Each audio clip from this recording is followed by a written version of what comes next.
Why is it that the enforcement of YouTube's own policy here seems to only happen after videos go viral? Is there a reason for that?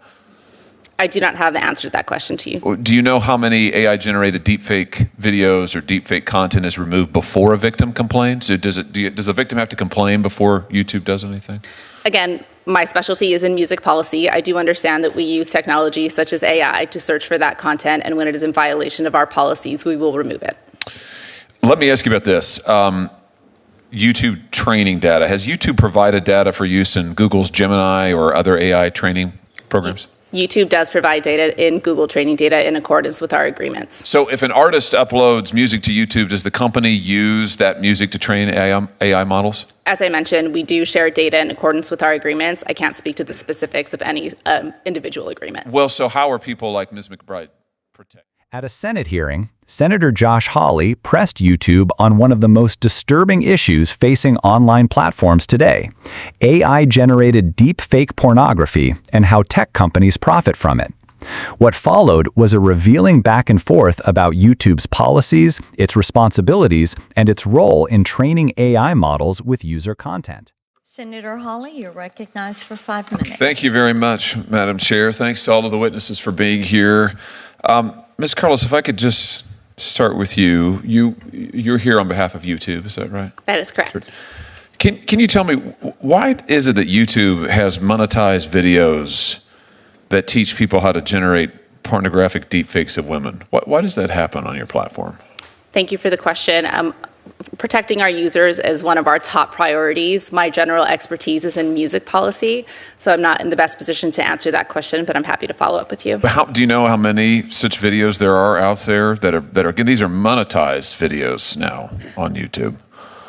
I'm not aware of that number. I can't say that our community policies do not allow that type of content on our platform. Well, Forbes magazine just reported that YouTube's in fact promoted over 100 YouTube videos with millions of views that showcase AI deepfake porn and include tutorials on how to make deepfake porn, particularly porn that targets young women. Do you have any idea how much money YouTube has made off of this monetization? Thank you for bringing this to my attention. I do not have detail on this specific news article. I'm happy to follow up with you in the committee. So you don't have any idea of how many ad dollars YouTube has made off of this? I do not.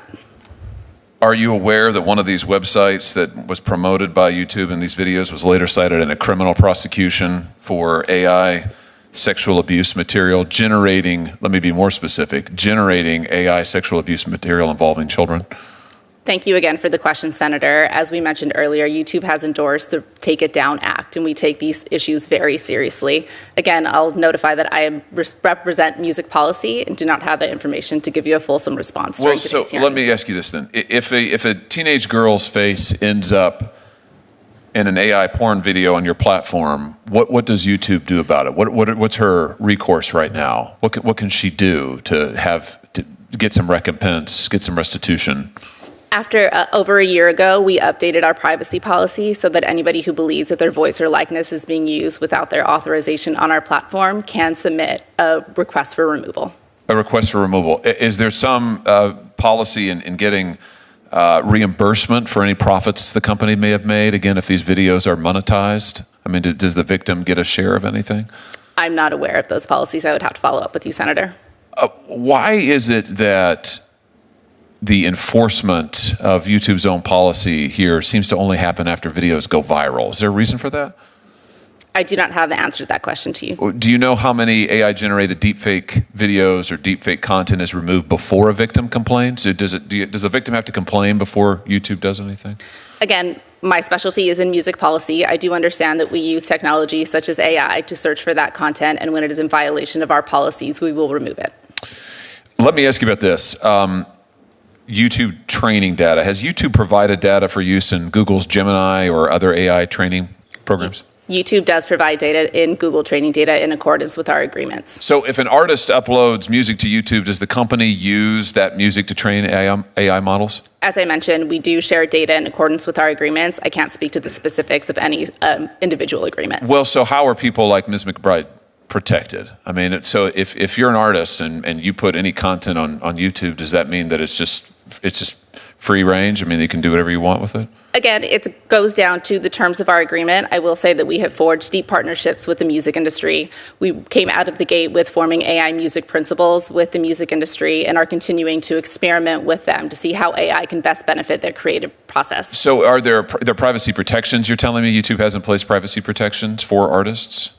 They apply to all individuals on our platform. Oh, so is this, you have to, this is the click wrap scenario? This is in order to watch cute dog videos or whatever, you've got to click the I consent, and that wraps in, you basically give consent for your stuff to be used? There are all different types of various agreements, but our terms of service are included in that batch of agreements. So I guess my question is, where are users told about their privacy protections if they have any, and where do they explicitly consent? They agree to our terms of service, and we also have our privacy policy available on the web. Okay, so that's the click wrap. So in other words, if you come onto YouTube, you want to use it, you got to click through. So you click it, and there you basically agreed to allow YouTube to give your content to AI and allow them to train it without any further consent. Is that basically it? Again, we implement our policies, and in terms of our agreement are what govern what goes into our training. Well, I'm asking you the content of that agreement. So in other words, if I'm an artist and I upload something to YouTube, and yeah, sure, I've clicked the button that says, yeah, I want to be able to use YouTube. Are you telling me that I don't have any further recourse? If YouTube then goes and gives the information to AI models and systems, there's nothing further I can do? Or am I missing something? If it is in accordance with our agreements, we will share that data. Yeah, that seems like a big problem to me. That seems like a huge, huge problem to me. And the fact that YouTube is monetizing these kind of videos seems like a huge, huge problem to me. I'm glad you're here today. I wish there were more tech companies here today. But we've got to do more. I mean, YouTube, I'm sure, is making billions of dollars off of this. The people who are losing are the artists and the creators and the teenagers whose lives are upended. We've got to give individuals powerful, enforceable rights in their images, in their property, in their lives back again, or this is just never going to stop. Thank you, Madam Chair. Senator Hawley zeroed in on YouTube's accountability gap. He pressed the company's representative on why videos teaching users how to make AI deepfake pornography had been allowed to not only circulate, but also be monetized for ad revenue. Despite citing company policies against such content, the YouTube executive admitted she had no data on how many of these videos exist, how much money was made from them, or how many are removed before victims complain. Hawley highlighted reporting that YouTube promoted over 100 deepfake porn tutorials with millions of views, some even linked to websites later tied to child sexual abuse material cases. Yet, when asked whether victims receive any compensation from the ad money YouTube earns, the witness said she was unaware of such policies. The senator then turned to artists and creators. He questioned whether uploading music or other work to YouTube effectively gives the platform permission to use that content to train Google's AI systems. The witness confirmed that YouTube shares data under agreements but avoided details. Hawley called this a click wrap problem, where users, by simply agreeing to the terms of service, unknowingly forfeit control over how their work and likeness are exploited. Hawley closed by stressing the imbalance. YouTube and Google profit enormously from these systems, while victims, whether artists, women, or teenagers, are left without enforceable rights to their likeness or property. Senator Hawley's questioning revealed how little accountability YouTube was willing or able to show on these issues. The hearing spotlighted a critical gap in tech regulation, big tech's ability to profit off exploitation, while victims, whether artists, women, or teenagers, are left without enforceable rights to their likeness or property.